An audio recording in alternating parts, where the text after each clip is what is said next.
I'll take care of handling, like, pulling some questions in from Reddit and throwing them to the group, and I'm seeing that portion. But is there somebody who could give us an update on what we're working on, what we've done in the last ClickHouse release, and what we're working on for the next one? Yeah, if we want to kick this off, by the way, for anybody who's hearing this recording, this is the official Altinity office hours, monthly office hours. So welcome. We're just gathered here to chat about what's going on in ClickHouse, and everybody's welcome to attend and post questions. Yeah, as far as roadmap, I can tell you that a lot of our recent work has been around Parquet and because it's enabling for data lakes as well as large data sets. So some of the things that we're working on right now include, well, we recently completed a PR for Bloom filters, which is a built-in feature in Parquet files, but ClickHouse can now read them. Another recent fix that went to upstream was to enable dynamic cluster discovery using auxiliary zookeepers. That sounds kind of obscure, but actually enables a really cool feature, which is to be able to have clusters of ClickHouses, which are ClickHouse instances, which are all working together to query Parquet files or any other large data set on S3. Looking forward, some of the things that we're working on right now include a Parquet metadata cache. So this is a key feature that allows us to be able to scan or to run queries on Parquet without having to open up the files to find out their statistics. They'll be cached instead, and so we'll be able to prune sections out of the files automatically without having to open them. Yet another area that we're working on is, and again, sort of a rich field of things around Parquet and data lake support. We are working on a query mechanism which will allow us to be able to basically scan query files very efficiently with, for example, automatic file pruning. That's something that is not yet available, but that we will be adding, and the file pruning feature is also going to be coupled with query capabilities that allow us to automatically distribute the query across any available number of instances that are in the cluster. So these are all things that just give you kind of more control, more speed as you're accessing global data in S3.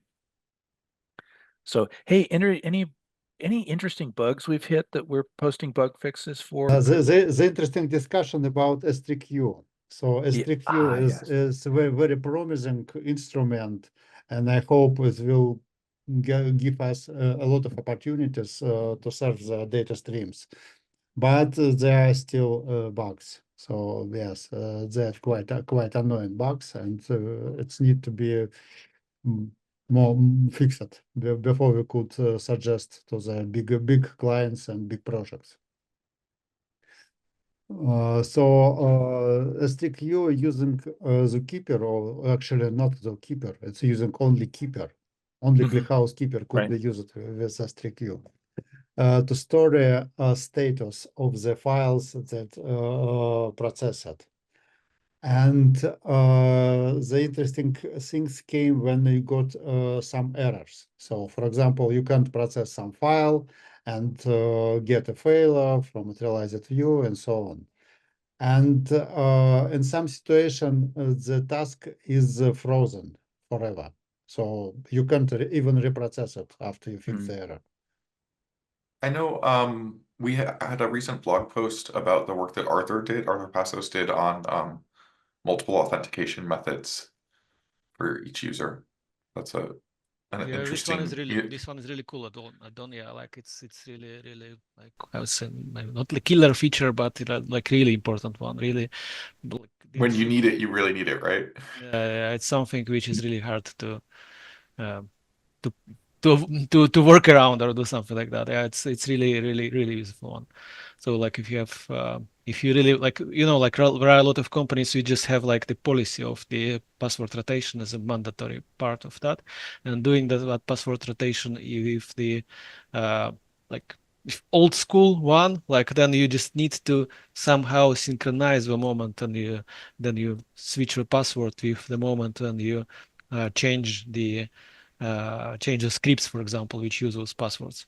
Imagine that you have like a lot of like let's assume they have like a lot of scripts deployed in some servers, and they use some password to talk to ClickHouse, or passwords, different passwords, and now you need to rotate those passwords just because of like the security policy of a company forces you to do that.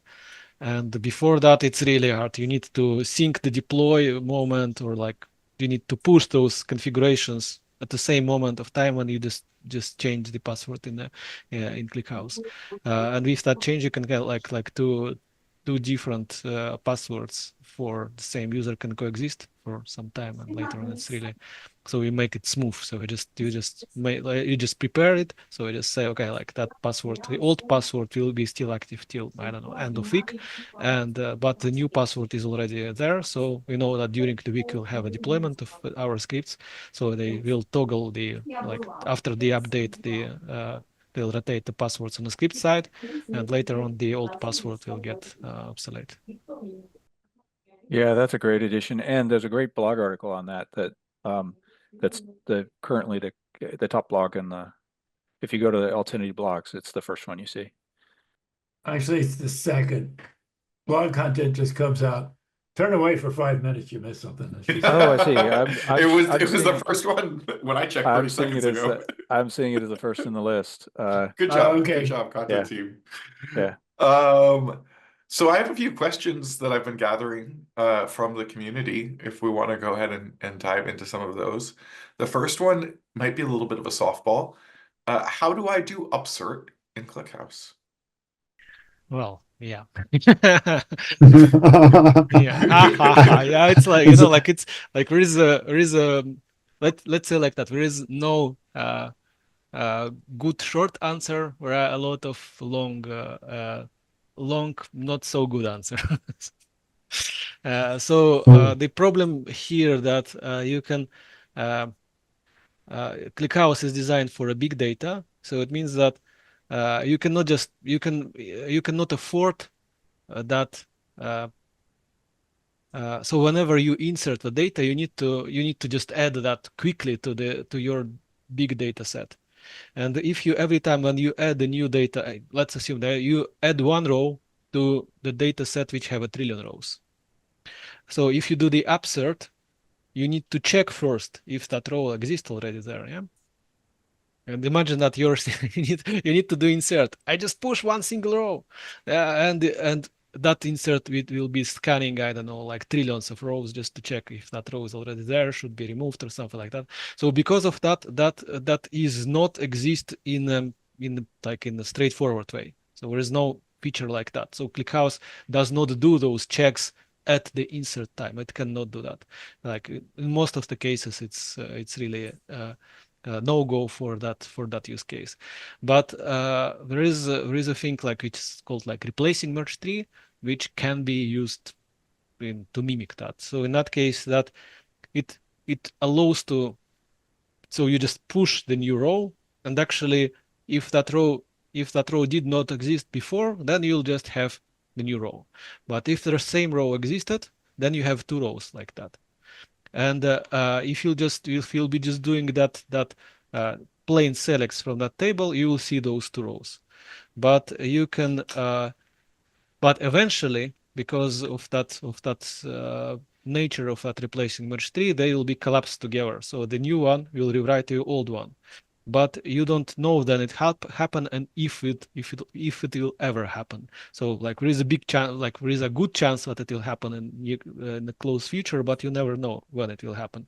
But there is another special clause that may hide from you those extra rows at the select time. So you can just do select from table final, and in that case your row, like the duplicate row, will disappear. So like it will collapse them together at the select time. But as you can imagine, that it is an extra cost, so it's not for free. So you cannot, in that case, you cannot just read the data.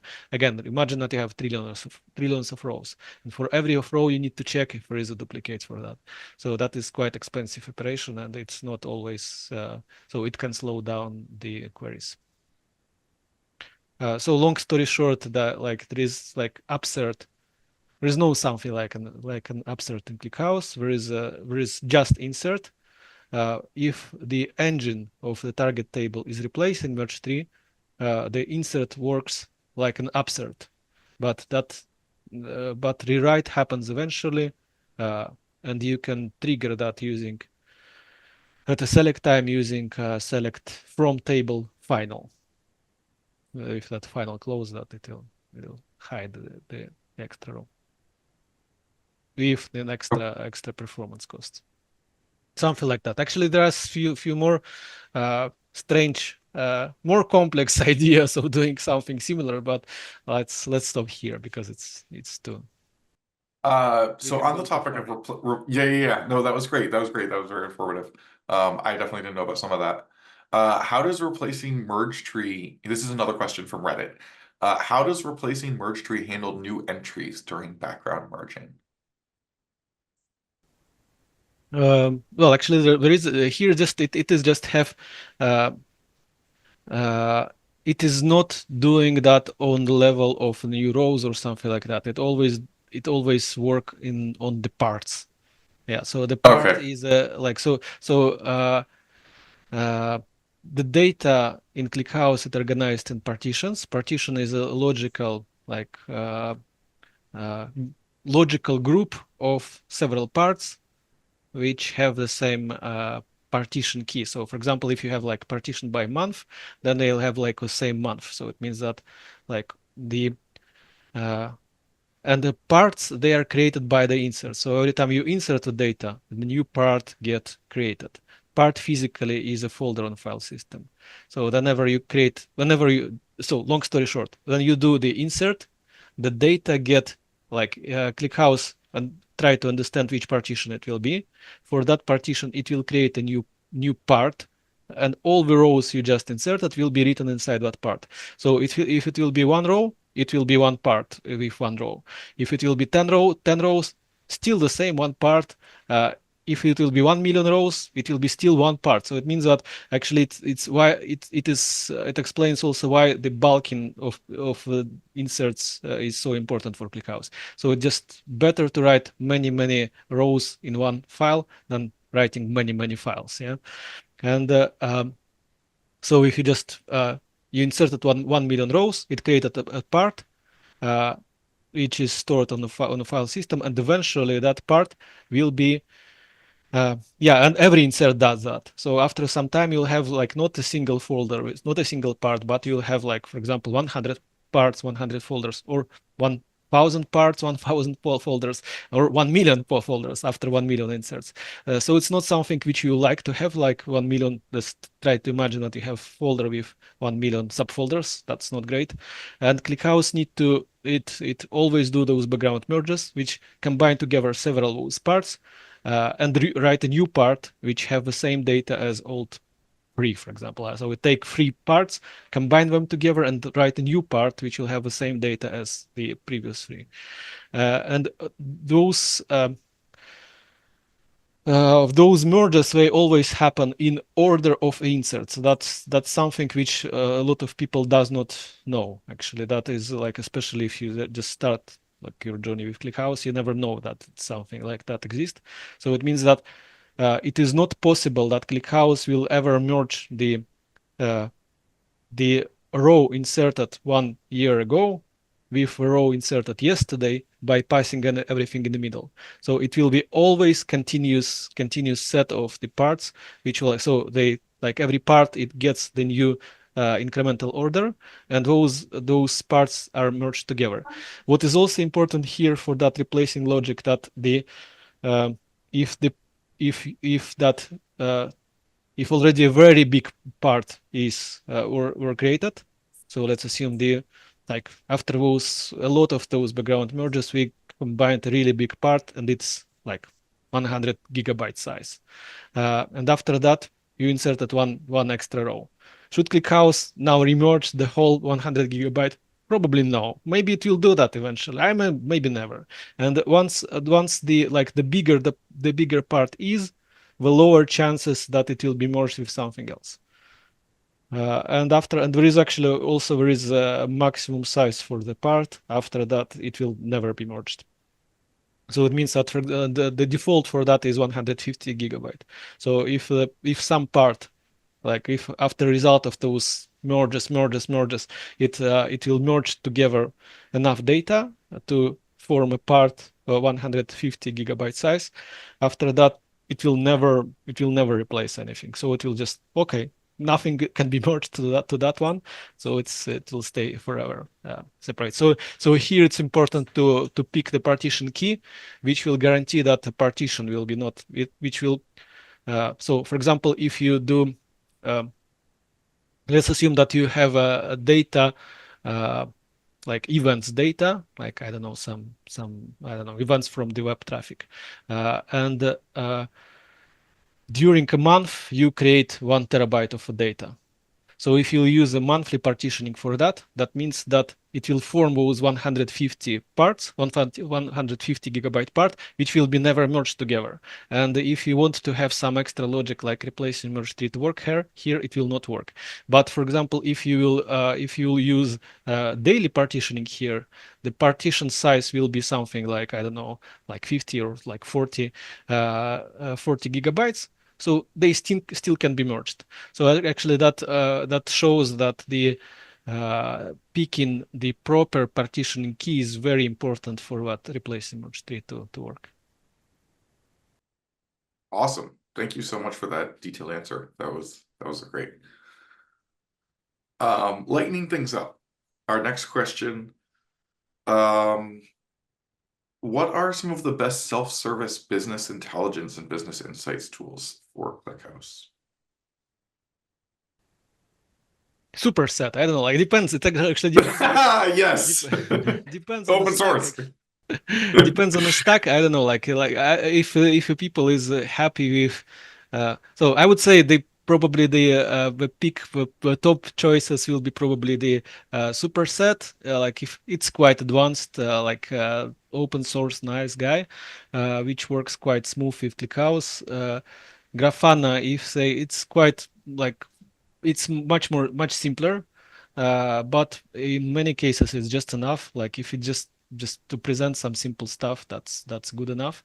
There is also like if people really want to build some monsters, they can use some, I don't know, some Tableau or something like that. There is also like Oracle actually few hours, but like I would say, I don't know, like if you want to make it short, superset if that's a default choice. Yeah. Okay, great. Any other opinions? Anyone else on the call? One is Metabase, but you have Yeah, to this know one. your way around it, because otherwise you just hammer the database with Metabase. My friend in the call will hate me later, but I don't like Power BI. It puts a lot of strain in ClickHouse. I like Superset Way because we can customize it with Python code, so it's not that. For me, it's a no-brainer, and I have to pick one of those. And Yeah, of course, Grafana. Yeah, also I just remember that like some time ago I had a quite successful use of the tool which is called Apache Zeppelin, but I'm not sure if it's still alive. It was actually quite nice. It was on the top of JDBC. Like if you don't have the allergy for Java things, like that could be a choice. Yeah. Yeah, we at Double Cloud, we used DataLens, DLens. It's also open source tool from, I think Yandex was originally writing it. And some of our customers really enjoyed it. But I personally, I'm not a graphical guy, so I just need CLI. Yeah, they're actually the same. Yeah. Well, sometimes I still like. Yeah. By the way, actually, like one funny thing that in the recent ClickHouse versions, you can build really small, really simple dashboards inside ClickHouse. That's also like a fancy one. So How do you mean inside ClickHouse? well, actually, like maybe I can try to show something. Wait a second.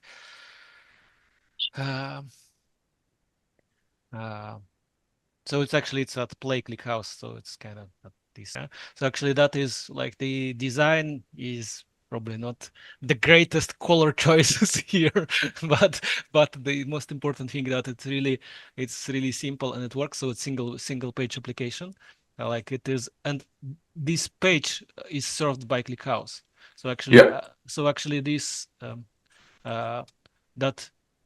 so if you have ClickHouse running, you can just go to that port, like by default it's port 8123, and like that HTTP port, and just add the dashboard fragment to that, and it should load something like that. Yeah, so here, yeah, it's not ours, so it's actually it have some limitations of that. But the funny thing here that you can build those, you can have a preset for that dashboard. So actually you can have several dashboards with which all of them will look like that, but will just have like different queries. And you can see like it's really simple to edit that. I don't know, do something else here, like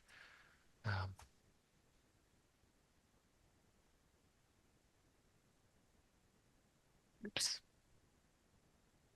Not sure if I load, if I mess up something. Yeah, so we can see here, like, so I really just changed that. So now it's load average. Bam, now it works. So now we see that on that play ClickHouse server, they have spikes of load average, like 2, which like normally it's half of process is using that, but from time to time it's 5. And those can be like the preset of those dashboards can be stored, can be saved inside ClickHouse table, and later on can be used.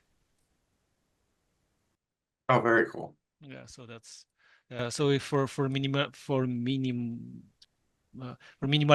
dashboards, that's like you already have ClickHouse, you can do that inside. Yeah, that's Yeah, fewer cogs is always great if you can get the job done.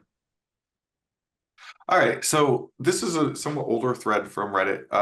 On aggregations.io, Jeff Needles posted a great blog post about ClickHouse dictionaries and how he's using them in his product. So I just figured I'd just, as a broad topic, bring up dictionaries. When should I use them? What are they great for? When should I avoid them? well, I can also take that. Yeah, so it's so normally dictionaries is a great alternative for doing the instead of joins. So if you want to avoid joins or make the joins much cheaper, you can use dictionaries. So normally how a join look like if you have, let's assume you have a big fact table, you have something like a star schema. So like big fact table and some dimensions, like for example, I don't know, like browser ID to the browser, I don't know, name, or for example, I don't know, user ID to user, I don't know, again, username, or like website ID to website name, something like that. So just you need to decode some of the names, and storing those numeric IDs inside the big fact tables, it's really cool actually. It really makes the things like much faster. Yeah, so you can, because the row is more compact, you can scan it faster, and it's great. But later on you need to indict them. Well, you can do joins, typical like old school, like nice joins.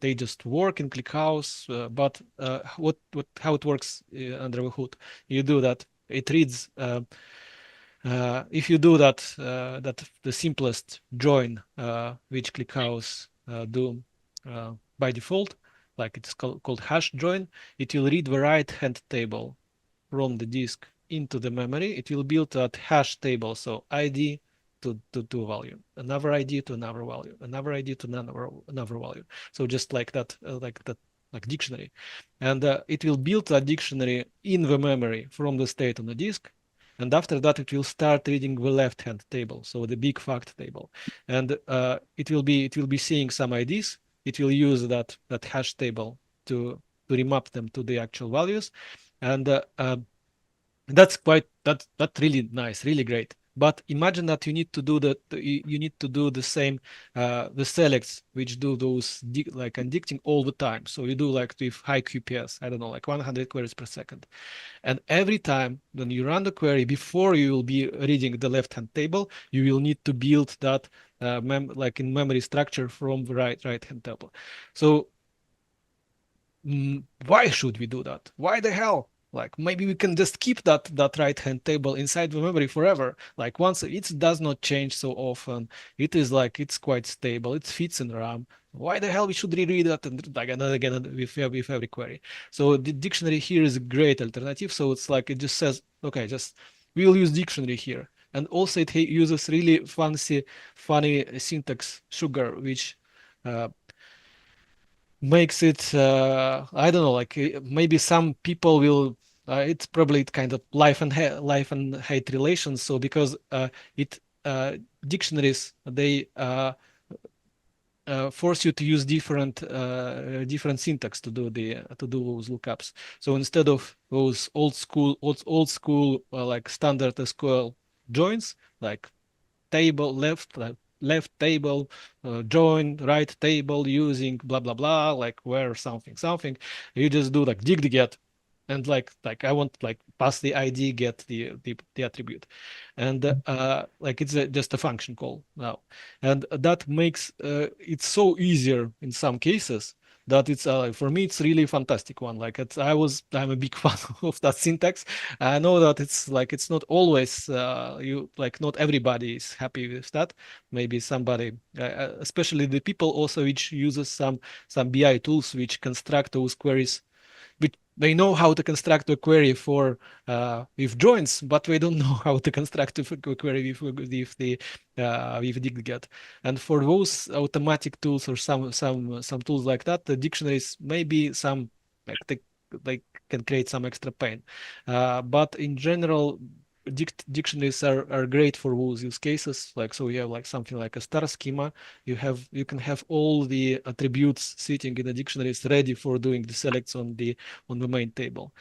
And what are the downsides of that? Well, that things need to sit in RAM. Yeah, so it uses RAM all the time. That thing also need to be refreshed from time to time. So it will be like if a dictionary changes too often, then he will be always reloading. That's like it's also does not make too much sense if you need to reload that too often. And what else? And it may also yeah, and sometimes it can also create some extra delays, because like if you for example if you do the first query, then dictionary is still called, still not loaded, you will be waiting for that dictionary to load. So let's assume your baseline is like you have like 100 QPS. But now your first query is loading for like instead of 1 second, it's loading for 20 seconds, for example. Why? Because the dictionary was not loaded. It's hot, it's cold, and now we just need to wait for it, like it warming up. So till it will load the data from the underlying storage. We had a customer issue with something like that, and it also involved materialized views as well. And you helped me debug that, so that was a good lesson. Yeah, it's actually like it's also like like when people use that on more advanced level, they also need to be more like sometimes they need to be more fancy on how they load the data from the dictionary. So like different strategies are different layouts for the dictionary. So the idea itself is very simple, but it have also a lot of small details here and there. So how to reload, partial reload, sorry, like reload by like then some data source is changing, and how to fit that in memory. What can we do with when it does not fit in memory? Like so.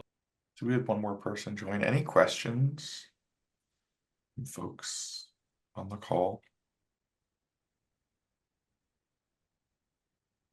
I, as the new guy, have a question about, there are a lot of great examples in the docs CHI directory, and that's where it also has the file that shows you several ways of being able to change the password. We had a ticket that I put a bunch of work into trying to kind of understand the different ways of doing it and what the strategy would be. The question was how to change passwords without restarting the pods. And you can do it with the Kates_secret option. With some of the other options, we couldn't get to do what we thought they would do. And that file seems to have a lot of stuff, but the comments what I'm thinking of doing is a pull request with some of my own notes, or some, even a README in there that starts explaining what each of these files are in that directory. But I'm wondering if this is a good thing to have, to maybe update an existing blog post or create a new blog post on, because I have some ideas about what I would put in there. And it's kind of from the viewpoint of somebody who is a bit newer to this than some of the seasoned people here. Other folks might know more than I do on this, but I think that those examples that you're talking about in the operator repo in the CHI examples folder, Yeah. While informative, their primary purpose is for CI and test for our test pipelines and our CI. Oh, okay. So they are meant to be an exhaustive everything that's possible should be in one of those. Less, the informative nature of them is sort of an accident. But I agree that it would be great to have a canonical repository of examples that are designed to be informative and are explained very clearly. Yeah, I think that'd be a great thing to do.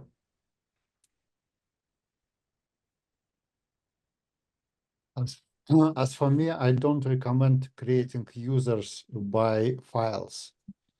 I always recommend create only admin user by the chi or something like that. And actually, all the users' profiles and so on should be managed by airbag system, not by files. So create user, create profile, and all that comments. That's what I put in the ticket after talking to Misha here. He said it just would be better to have them change this within the database. And so I gave an example of how to do it on a cluster that I built. I said, you can still do the other one, but you're going to be having to do something that might not be reliable in the future. It could change. Not reliable. Why? I don't understand. Well, the K8s_secret is supposed to be a deprecated feature. It still works, but there's Okay. somewhere I was reading it said this is going to be deprecated. So I am a fan of files. So just like this, like there is actually like originally the so you can, so there are advantages of both approaches. And like when you have if you have files with with your users, then you have you follow the pattern of like kind of infrastructure as a code. That means that actually all the parts of your system are inside the configuration generally, like inside a few YAML files or XML files or something like that. And if you need to do that using create user, well, it works really great. It's really, really awesome thing. But the disadvantage here that if you need to how to preserve the same state consistent on cluster. That means that if you let's assume that you have like server A created 1 year ago, server 1 created 1 year ago, server 2 created half a year ago, and server 3 created like yesterday. So now we need to make some like how to ensure that like the set of the rights are the same on everybody. Like there is a simple answer for that. You can store the user information inside Zookeeper. Exactly. But that also has some disadvantage that you can lose Zookeeper. oh, that's another one. Yeah. No, And, it's old story. Now we need to have a backup of Zookeeper.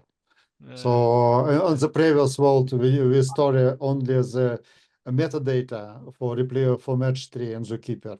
But now I count like 5 different data sources we already have in Zookeeper. It's airbag, keeper map, S3Q, something else. So I can't remember all of that, but it's like 5. So we definitely need to have a backup that information from Zookeeper, not the metadata. And our old discussion about files. So who like files or more or less. I think that SQL is also a file. So you could create anything like a SQL file and place to the repository and run by ClickHouse client to apply the schema. So we are in the database world, and our main topic is the schema. We need a schema, and airbag and all the users profiles. It's a part of the schema, and we should understand that as a schema, like create table. Yeah, for me, actually, like one of the disadvantage of the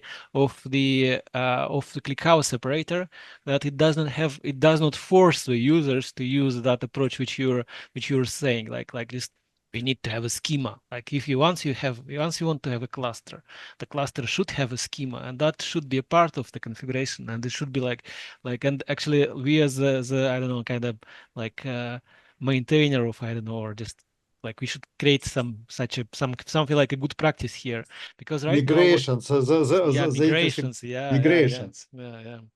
So actually, migrations. What about resource for users? Sort of the best of what you were both talking about with. So no, we need to understand the different concepts. So you have a schema, and next you decide to change the schema. So you have one and different. And in a database world, you should write manually or use some tool to create a migration. So some procedures to move from one state to another. And you should test that migration. So you have a development server, stage server, all that environment. You test the migration, and next you apply the migration to the production. So it's the right way. It's clearly all the people, good developers, know how to do it rightful, but many clients does not. Yeah, and actually, like one of the part, like the one, it would be actually great if our ClickHouse separator will just teach somehow the people like, hey guys, let's use migrations. That's cool one. Like we have some nice kind of integration if that system, for example, system X, system Y, whatever. Like it just like this one is a nice one to try. So like if you, so for example, right now, what is happening when you let's assume that you have the quite complex schema on the cluster, and you now resize the cluster, so you need to add one more node. ClickHouse separator now tries to do some magic, like it tries to guess what kind of tables, what kind of entities need to be created on that new node, and try to create that, but it sometimes can fail. It's not always easy, then like it's not straightforward sometimes to create all the entities on everywhere. And actually that was kind of, I don't know, a schema SQL file sitting somewhere around the operator could actually be helpful here. Yeah. Before we wrap up the recording and the call, I have one more softball question from Reddit. What are the best pay-as-you-go hosted ClickHouse?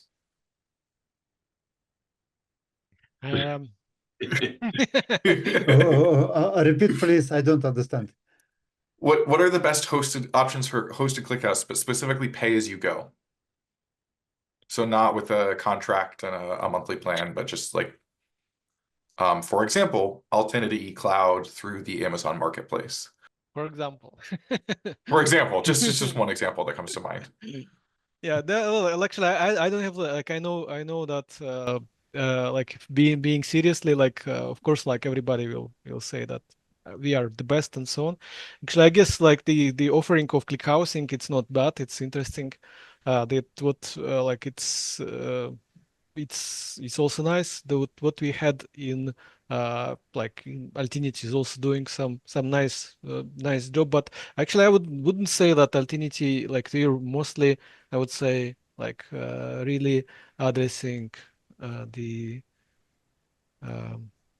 how it is just doing something like kind of like private services here. Like it's not something like pay as you go. Like just you have. It's not like you get the like you rent a car and you're just driving yourself, but it's kind of you have a car and there is some, I don't know, driver inside that also. You get the guy like in the rally races who's telling you left turn 60 feet. yeah. So you don't crash into the trees. Actually, that's a good metaphor. But it's also like it really great in that regard also, I guess, for the clients who does not know where where are we going and how I should drive, which pedal should they should press.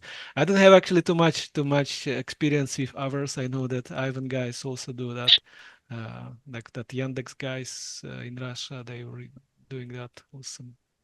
Not sure, like it's if somebody else, but for sure, like the offering, the like our offering is great. Yeah, so can come to us. Yes, Yes. we love customers. Yes, our offering is great because we help clients to solve very complicated problems. So we heard several times that, okay, you go to ClickHouse Inc. and the cluster is good, but nobody help you to create the schema, solve some difficult problem, and so on. Do it yourself. That's all. The same for Yandex. I don't know for Double Cloud, but it's quite often. But when the clients came to us, we try to understand what they want, what's the error, and how to do it better. So for me, it's a great selling point for Altinity. Well, as I am from Double Cloud, I can say we did it as well. So we were very helpful in that regard to our customers. But I think I totally agree with Mikhail here. So if you have no idea at all from ClickHouse and just want to play around and stuff, then ClickHouse Inc. really did a good job with their offering, making the start a lot easier. So the whole stuff, you don't have to care about sharding and how replicated merge tree or not replicated merge tree and that kind of stuff. They got covered everything under the hood with the shared merge tree. So this is definitely a big plus for all those who don't want to care about internals much. On the other hand, this of course also came with a lot of restrictions. So a lot of things are just not possible in ClickHouse Cloud, experimental features, for example, or different kind of storage engines and so on. These just don't work there. So once users need to have more specific features, then it's definitely better to go to, I would say, Double Cloud, but unfortunately we are closing down. So next choice definitely is Altinity in that regard, because you guys just have the biggest experience when it comes to consulting. And once you need those harder topics, more complex topics, then consulting definitely is a must-have there. So in my experience, I had to help a lot of customers once it was not only the basic features, but really deep diving in optimization and stuff. So if you just want to play around and keep it easy, the ClickHouse Inc. is good. But if you want to do real complex stuff, I would also go to Altinity now. Awesome. Thanks, Stefan. We really appreciate those words of support. Okay, so I think we're just about at time. I want to thank everybody from Altinity and everybody else from the community who's joined us, and look forward to doing this again. Do we already have a date set for the next one? We don't. No, so we don't, so we'll be announcing that soon. Perfect. Well, thanks everyone. Have a good rest of the day. Yes.